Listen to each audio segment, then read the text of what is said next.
cuando ores, entra en tu aposento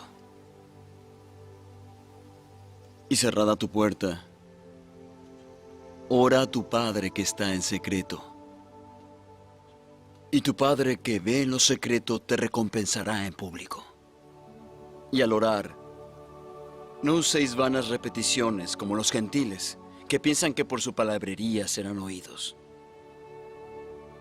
No os hagáis semejantes a ellos, porque vuestro Padre sabe qué necesitáis antes que le pidáis.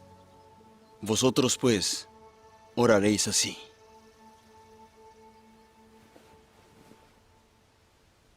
Padre nuestro, que estás en los cielos,